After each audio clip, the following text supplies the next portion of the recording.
Vamos ver hoje, a continuar com a leitura do Srimad Bhagavatam, o capítulo 2, capítulo 9, verso 2. O nome desse capítulo é Resposta baseada na versão do Senhor.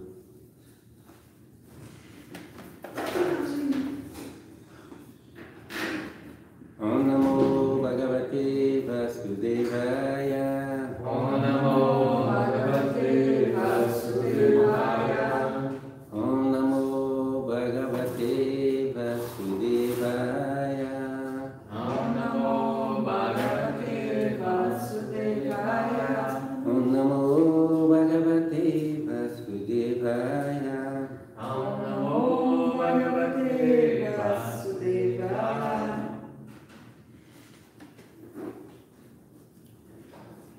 Eu vou ler o sânscrito, se quiser repetir aí, você repete. Então, verso 2 do capítulo 9.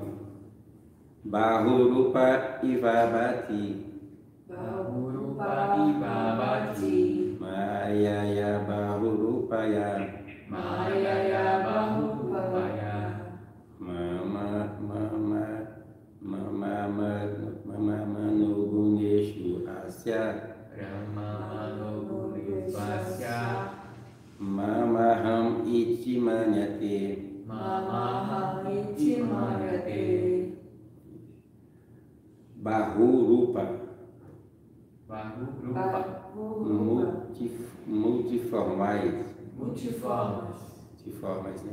Iva, Iva. como se isto fosse. Como se isto fosse. Abate, Abate. manifesto. Manifesto. Mayaya, Mayaya. pela influência da energia exterior. Pela influência da energia exterior. Bahurupaya, Bahurupaya. em formas múltiplas. Em formas múltiplas. Ramana, Ramana. desfrutando como estava. Desfrutando como estavam. Guneshu, Guneshu. dos modos diferentes qualidades. Dos modos de diferentes qualidades. Asya, Asya.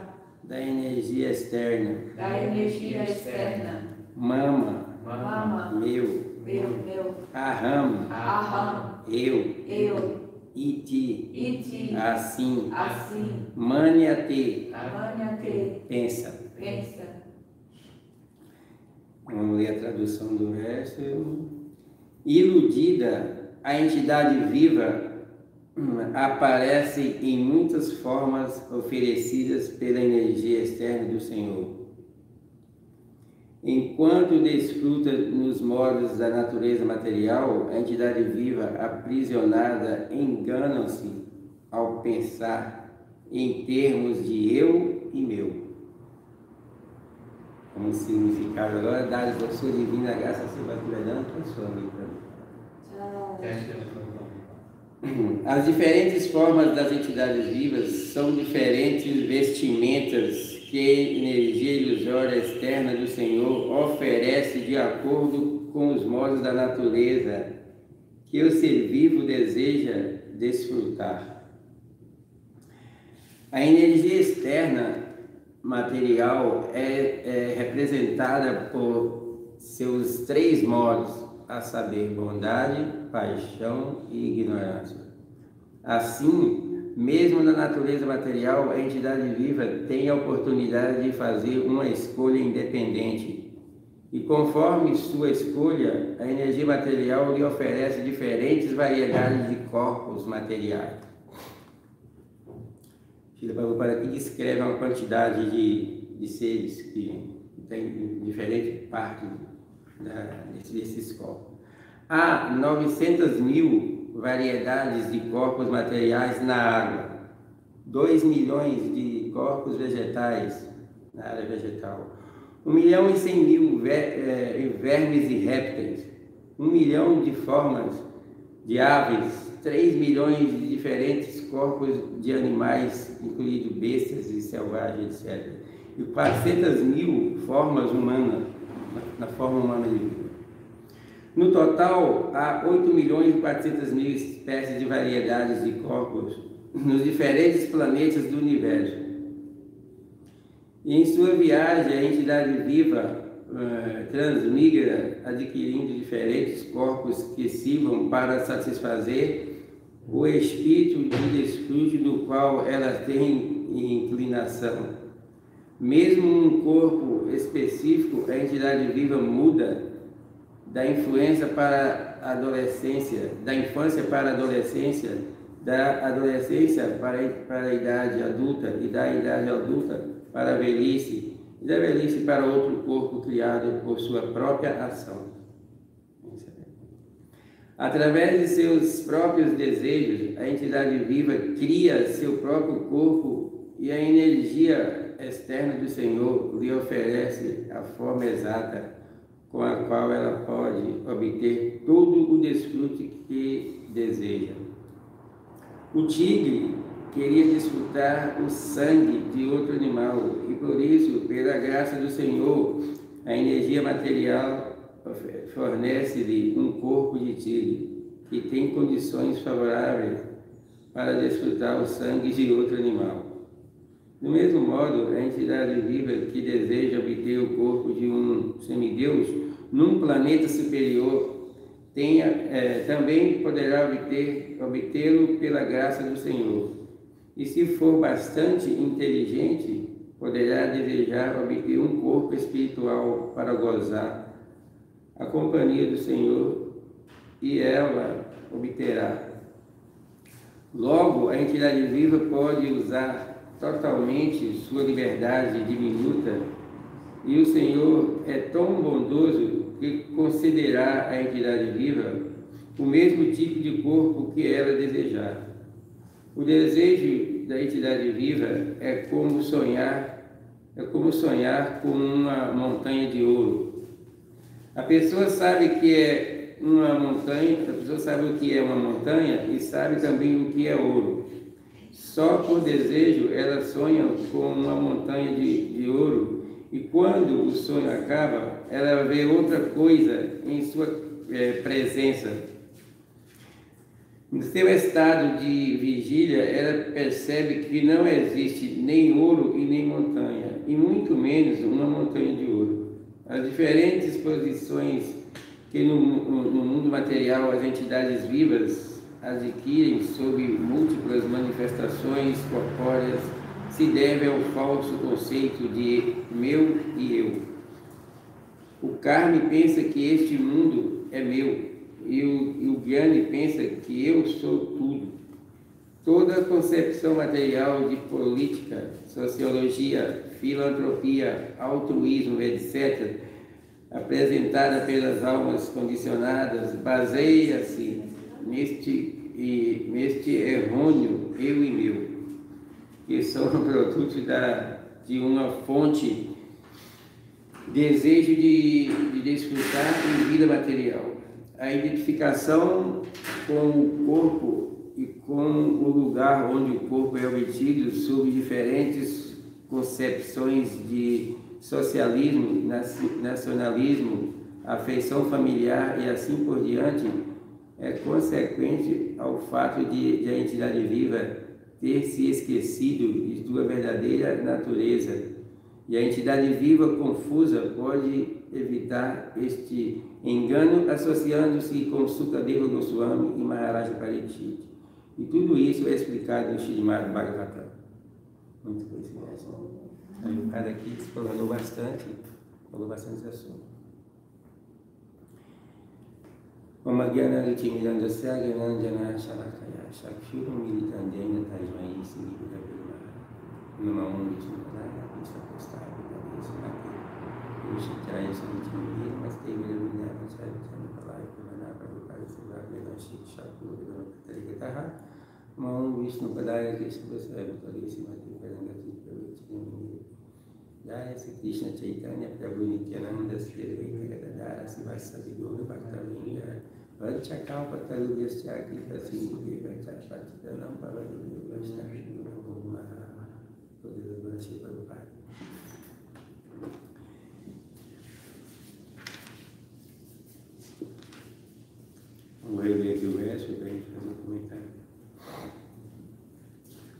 Iludir a entidade viva aparece em muitas formas oferecida pela energia externa do Senhor. Enquanto desfruta nos modos da natureza material, a entidade viva aprisionada engana-se ao pensar em termos de eu e meu. Aqui Srila Prabhupada já deixou bem claro que a causa do sofrimento das entidades vivas é essa identificação com o corpo, né? De pensar que ela é independente de Krishna. E, na verdade, a entidade viva não é independente de Krishna, porque está falando no Bhagavad Gita que as entidades vivas são minhas eternas partes fragmentárias. Por força da natureza material, empreende a árdua luta com 6 sentidos, entre quais existe a mente. Isso é uma árdua luta, porque realmente é muito difícil viver nesse mundo achando que ela é independente de Krishna, né? E ela tenta satisfazer seus sentidos, em vez de estar satisfazendo os sentidos de Deus, né? O Krishna, ele é descrito na literatura védica que Krishna tem muitas expansões, e que as expansões de Krishna é uma pessoa só, e quando ele expande para o seu próprio prazer, para que o seu prazer venha aumentar cada vez. Então, as expansões plenárias de Krishna são os Vishnu Tattvas, ou as deidades que presidem os universos, os planetas celestiais. E as entidades vivas são expansões separadas de Krishna. Então, essas expansões separadas, elas são criadas para interagir com Krishna, com Deus, né? No seu relacionamento, através de servo e amo. Krishna, ele é o controlador supremo. Krishna é o desfrutador supremo. E as entidades vivas são partes fragmentárias que está na categoria de Prakriti. Krishna é o desfrutador, Purusha, e as entidades vivas, Prakriti, desfrutada. A entidade viva é para satisfazer Krishna. Para isso elas foram criadas por Krishna. Mas Krishna não queria umas entidades vivas assim como robôs, né? Como faça isso, faça aquilo, e para que elas pudessem atender como amo, assim. Isso é o amo, e as entidades vivas servas, mas não um servo obrigatório, tem que ser um servo por espontânea vontade, né? Então ele deu às entidades vivas desse mundo o livre-arbítrio, para que ela possa pensar, para que ela possa desejar. Eu posso servir a Krishna, aos sentidos de Krishna, satisfazer a Krishna, ou posso satisfazer o meu desejo, os meus sentidos. Então essa pequena independência, quando o Srila Prabhupada faz o comentário, quando elas são usadas de maneira inapropriada, ela só traz grande sofrimento para essas entidades vivas. Na realidade, as partes, em relação com o todo, as partes estão sempre disponíveis para servir o todo, né? Uns exemplos que eu já ouvi muito foi que, como exemplo, o nosso corpo, né? A minha mão, minhas pernas estão disponíveis para servir o meu corpo. A minha mão não pode pegar um alimento e desfrutar do alimento independente do meu corpo, né? Ela tem que pegar o alimento, levar à boca, para que a boca ingere, vai para o estômago, e todo o corpo é mantido, todo o corpo fica nutrido e satisfeito. Então as partes em relação com o corpo estão sempre disponíveis a satisfazer o todo, que é o corpo. E Krishna é o todo supremo. Então as entidades vivas têm que se trabalhar para a satisfação de Krishna. Esse é o objetivo do qual elas foram criadas.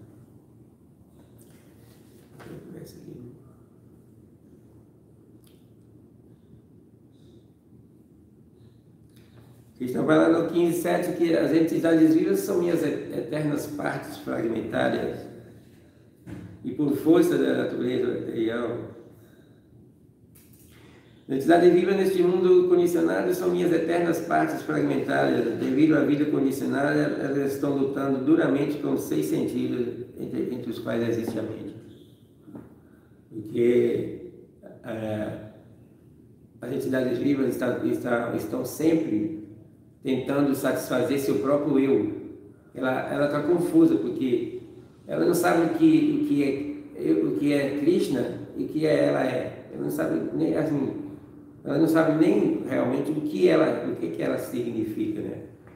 Na verdade, a entidade viva, ela é parte integrante de Krishna, ela não é o corpo. O corpo é apenas uma vestimenta que a alma recebe que as almas recebem para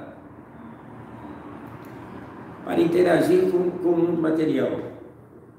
Então as almas são dadas essa oportunidade por causa do livre-arbítrio, que é quando elas vêm ao mundo material, elas estão sob a influência da energia externa de Cristo. Como o Prabhupada já falou no verso, né? A energia externa que faz esse arranjo para que a alma possa desfrutar independente de Krishna. Porque a natureza da alma, que ela é parte integrante de Krishna, e ela é pura. A Krishna é Satitananda Vigraha. Ele tem uma forma eterna, plena de conhecimento e bem-aventurança. E as entidades vivas, geneticamente, têm todas essas qualidades que Krishna tem.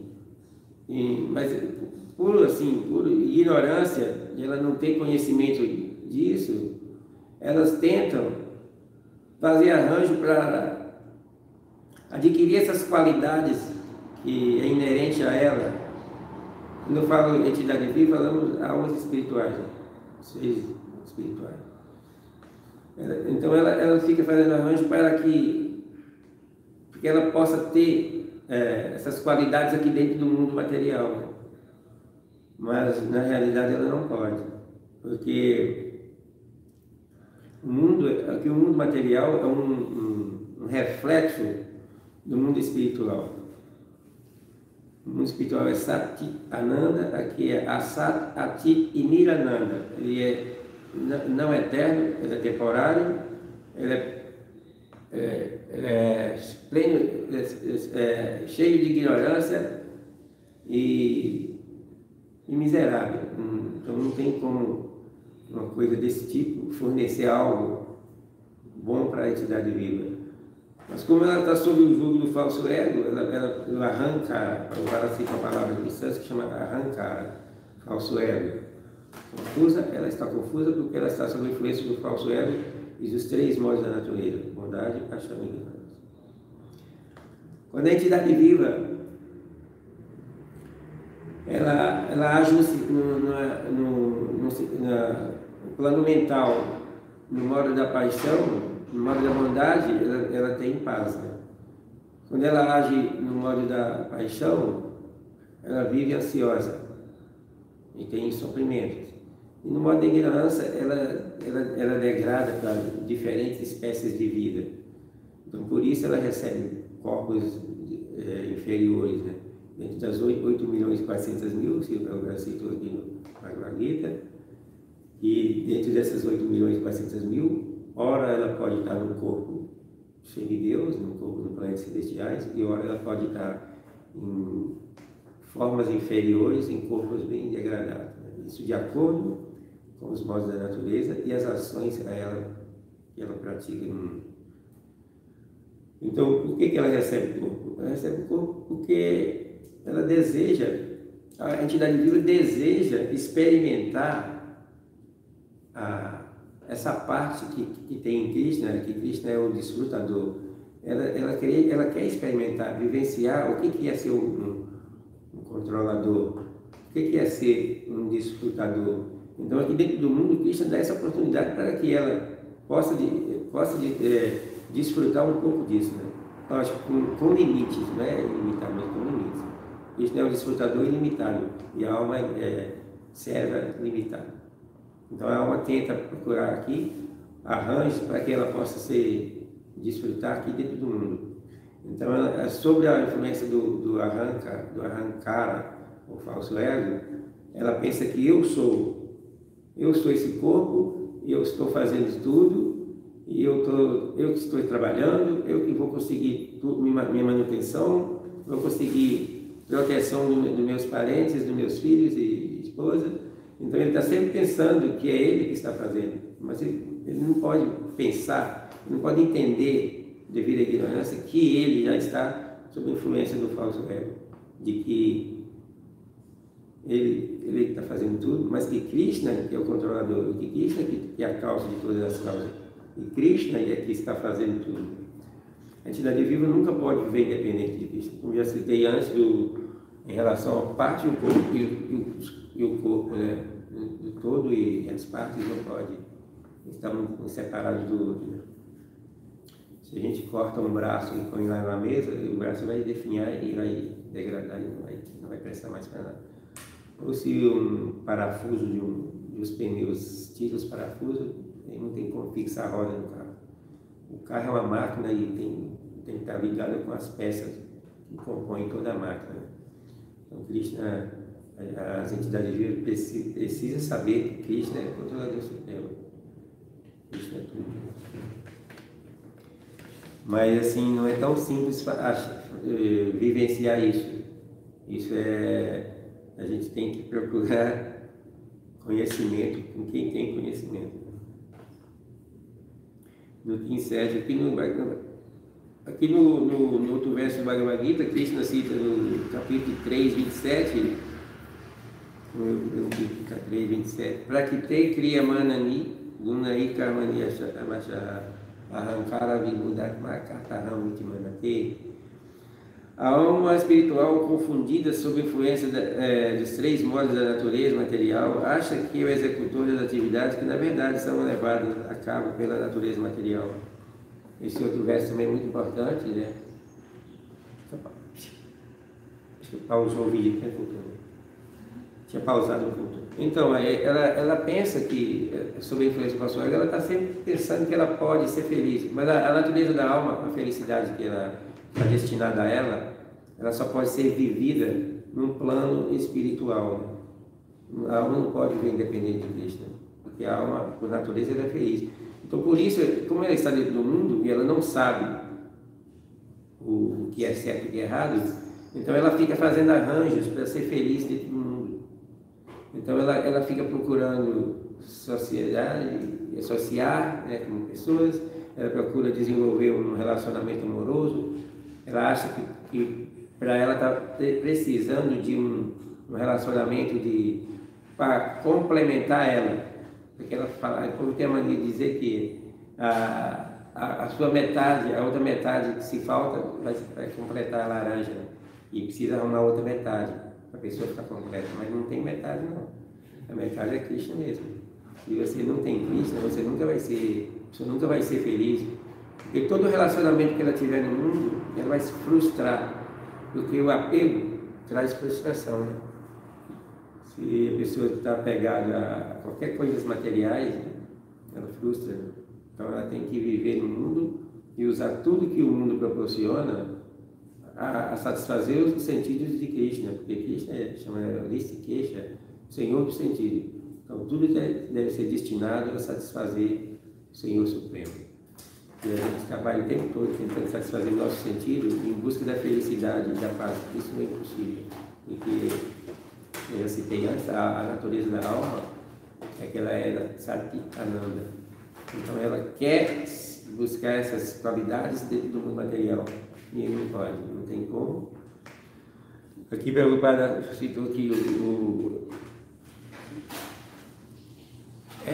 ela está sempre enganada, ela está confusa, né? Porque assim como a Arjuna ficou confusa, né? Ela argumentou para Krishna que não ia lutar, porque ele não ia matar os parentes, né? E os parentes dele, né? Na verdade, a Arjuna tinha uma batalha com os próprios parentes, guru, mestre espiritual, e No final, aí quando ele argumentou que não lutaria porque não podia matar os próprios parentes, aí Krishna desaprovou, porque Krishna queria. Então a Arjuna estava confuso e ele queria satisfazer seu próprio sentido. Né? E aí Krishna disse o seguinte: você está lamentando por algo que não é digno. Né? Você não é o corpo, nós não somos o corpo, somos almas espirituais, então não tem como você estar. A pessoa que é um sábio não lamenta nem os vivos nem pelos mortos. Aqui tem alguns versos que eu citei de Bhagavad Gita, onde Krishna fala para a Arjuna que o que somos, né? A alma espiritual, aqui o 3:27 que eu citei, né? 3:13. Assim como a alma corporificada passa seguidamente neste corpo, da infância, à juventude e à velhice, da mesma forma a alma passa para um outro corpo, depois da morte. A pessoa autorrealizada não se confunde com tal mudança. Então a pessoa tem que... Sabe que dentro de um corpo só, numa vida, a pessoa pode ver diferentes mudanças. Né? Assim, de um corpo de infância, né? Um corpo de criança, a pessoa...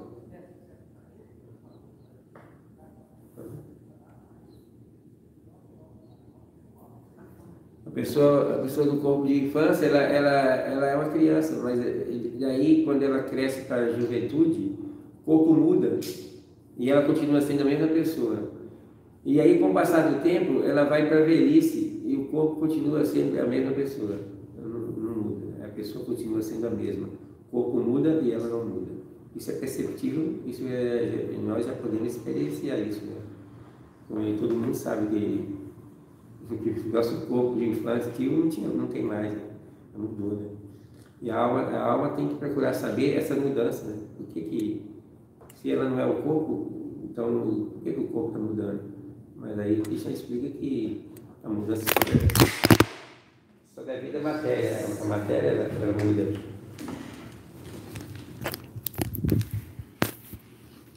A matéria está mudando, a alma é eterna e o corpo não. A alma está agora no corpo porque ela desejou estar no corpo, porque ela queria experienciar a energia externa de Krishna. E a energia externa de Krishna chama Atma Maya, ela que faz essas mudanças de corpo da alma.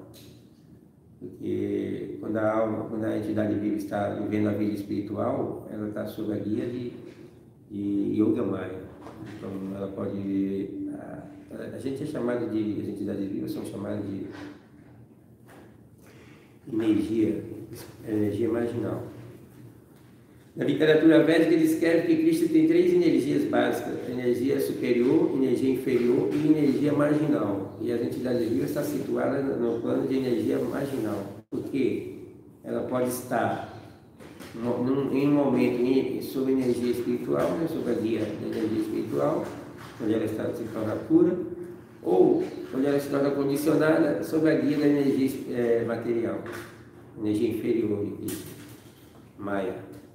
Então Maya faz os arranjos, Maya está sempre arranjando para isso ficar aqui nesse mundo.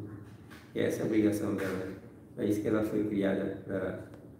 Porque se a alma sendo parte integrante de Krishna, ela é perfeita, né? Porque assim como Krishna fala aqui, ele é o pai de todas as entidades vivas, né? E como um pai está sempre cuidando dos seus filhos, Krishna sempre cuida das entidades vivas. E os filhos herdam geneticamente as qualidades do pai, né? Então já herdamos de Krishna as qualidades de Krishna, né? Temos que viver no mundo espiritual, mas como agora estamos no material, tentamos ser felizes aqui mesmo. E por isso a alma sofre muito. Aqui falando no verso que é uma árdua luta, é um sofrimento assim, indescritível, né? E a gente, talvez por ignorância, não consegue mensurar o quanto a entidade viva sofre, estando num corpo material. Sofre não só quando está no ventre, mas depois que sai dele. Só continua o sofrimento, e se ela não busca eliminar esse ciclo de nascimento e morte, ela continua sofrendo nessas 8.400.000 espécies. Uma hora ela está no corpo superior, outra hora está no corpo inferior. E o sofrimento é bárbaro. Quer dizer, os animais não têm consciência assim, de como libertar do corpo. Eles nascem, eles vivem a vida, depois desaparecem e vivem ali assim, sem nem poder fazer muita coisa. Não tem como fazer, porque a inteligência é diminuta, né? E não é dado a ele a oportunidade de sair do ciclo de nascimento e morte. Mas quando a entidade viva está na forma humana de vida, né? Aí ela é o corpo que ela tem que agir. Tem um verso de um Parasita, que a Tato Brahma de Vyasa falou que agora que estamos na forma humana de vida, é a hora de a gente tentar resolver os problemas da energia material, né? Tem que evitar esse sofrimento através de um conhecimento espiritual, né? Que aproximar de Krishna, né? E Krishna fala que o sacrifício da era é cantar os santos nomes. Então, iludida, a entidade viva aparece em muitas formas oferecidas pela energia externa do Senhor, enquanto desfruta nos modos da natureza material. A entidade viva, aprisionada, engana-se ao pensar em termos de eu e meu. Agora que a gente está no corpo, como eu estou falando, ela está sempre, através disso, é um arranjo de Maya, é um arranjo do falso ego, dos modos da natureza, que ela acha que ela é o corpo. E por isso ela vive como um corpo, né? Ela vive apenas para comer, dormir, acasalar e defender. Essas 4 propensões, ela está disponível a todos os seres vivos, seja ele um inseto, seja ele um ser humano, e as 8 milhões partículas de espécies de forma, todas elas espíritos. E a entidade viva nesse mundo, ela tá sob a cobertura de elementos grosseiros e elementos sutis. O corpo é constituído de terra, água, fogo, ar e éter. São 3 grosseiros, 5 grosseiros. Mente, inteligência e egos, 3 sutis. A alma, quando a gente morre, a gente perde o corpo grosseiro, mas a gente não perde o corpo sutil. Aí é isso que é difícil, o corpo sutil não morre. Então no grosseiro você tem uma saída que você pode morrer, mas no sutil você não morre. Então você fica consciente do que você fez. Você vai estar relacionado sempre com o que você fez, através do corpo sutil. E através desse corpo sutil é que a alma transmigra de um corpo a outro. Ela está consciente do que ela está fazendo. Para mais junto com ela e ela sabe que eu fiz coisa errada e agora estou no corpo de cão. E assim não é. Então ela tem que se elevar à plataforma superior de pensamento, de conhecimento. A entidade viva é eterna, ela precisa receber restabelecer seu relacionamento eterno com Cristo. Para isso ela precisa aproximar de um mestre espiritual, né? Porque dentro do mundo, o processo de adquirir conhecimento, a pessoa tem de aproximar de um professor, né? Porque sem um professor a pessoa não pode adquirir conhecimento, né? Então o mestre espiritual ela tem que traduzir também como professor, como aquele que ensina a vida espiritual. Isso fala em Bhagavad Gita, Tat Vidi Pranipratena Pranipratena Sevaya Upadeshati Gyanam Dashnara. Aproxima-te de um mestre espiritual, presta-lhe serviço com submissão, faça perguntas e presta algum serviço a ele. Porque essa alma autorrealizada pode lhe transmitir conhecimento, porque ele vive a verdade, ele sabe o que é verdade e o que não é. Ele vivencia isso. Então ele pode nos dar a oportunidade, assim como o Prabhupada nos deu, de conhecer esse conhecimento milenar da consciência de Krishna, né? Bhagavad Gita, Srimad Bhagavatam e outros. Então a gente precisa aproximar de quem tem conhecimento espiritual para que adquiramos conhecimento espiritual também, para que possamos no futuro cortar o ciclo de nascimento e morte. Porque no ciclo de nascimento e morte vai sempre ter a influência dos 3 modos da natureza e do falso ego. E a entidade viva vai sempre ter uma dura luta para sobressair do sofrimento. E quando ela não tem esse conhecimento, ela sofre e não sabe por que sofre. Conheço tantas pessoas que não sabem por que sofrem. E tenta ser feliz e não consegue ser feliz porque o sofrimento, quem sofre não pode ser feliz porque dentro do mundo, uma das coisas que nos perturba muito é o medo. É o medo. O medo de quê? Medo de perder o corpo físico, porque a gente não sabe o destino que vamos tomar, né? Se eu perder esse corpo agora, para onde eu vou? E o que eu vou fazer? Eu não posso responder isso se eu não tenho conhecimento espiritual, né? E aí? Vou para o céu, vou para o inferno, vou permanecer como fantasma? Tem muitas oportunidades, né? E a alma não sabe, porque ela não tem conhecimento, ela está num estado de ignorância, né, total. Então ela precisa buscar conhecimento espiritual, para que ela possa responder essas perguntas, e favorecer para que ela venha, no futuro, restabelecer seu relacionamento eterno com Krishna, relacionamento de servo eterno de Krishna. E Chaitanya Mahaprabhu, quando veio há 500 anos, ele pregou isso.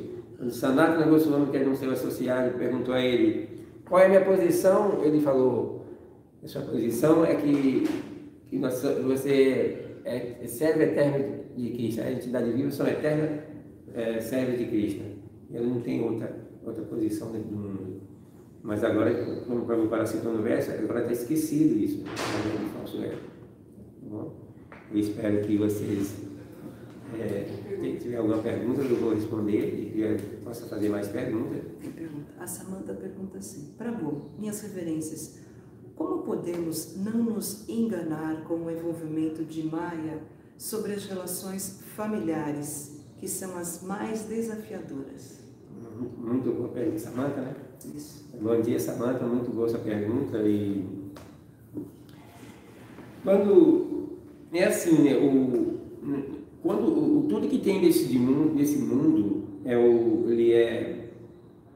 ele é assim um reflexo pervertido do mundo espiritual. O mundo espiritual tem relacionamento familiar, tem relacionamento entre cônjuge, tem relacionamento entre amizade, tem relacionamento, todos os relacionamentos tem no mundo espiritual.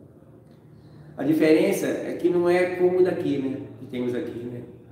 Aqui temos um relacionamento de pai e filho, mas é um relacionamento, além de ser temporário, é cheio de interesses, é cheio de apegos. E isso Krishna condena no Bhagavad Gita, aqui pelo Ahankara. Né? Ele não condena você ter famílias, você ter as coisas, de usufruir dos benefícios do que tem aqui dentro do mundo. Mas que você faça isso com inteligência, né? Você faça isso sabendo que Krishna, que Deus ele é a fonte de todos os relacionamentos, e que todos os relacionamentos aqui só é completo quando tem Krishna no centro. Tem Krishna no centro. Porque Krishna é o centro, e todos os relacionamentos, de família, de amizade, tem que ter Krishna no centro. Então aí ele passa a ser perfeito.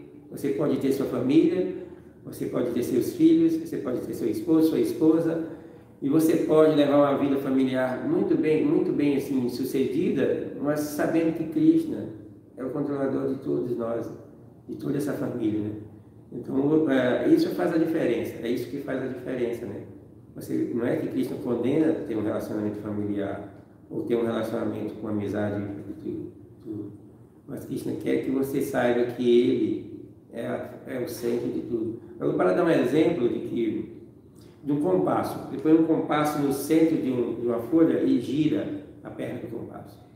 Aí eu fiz meu círculo. Aí outra pessoa vem, pega o compasso e põe no mesmo ponto. Se ele fizer o mesmo, vai acontecer o mesmo ciclo do meu, não vai divergir linha.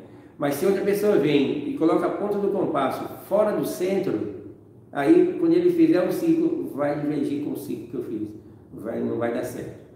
Então, esse exemplo que o Prabhupada deu, eu achei muito importante, porque Krishna como centro, a gente tem que estar sempre colocando nossa mente em Krishna, né? Para que quando a gente for expandir nosso relacionamento, Krishna vai ser o centro e não vai divergir com outro centro, com qualquer outra coisa que eu fizer, né? Seja ele filantropia, seja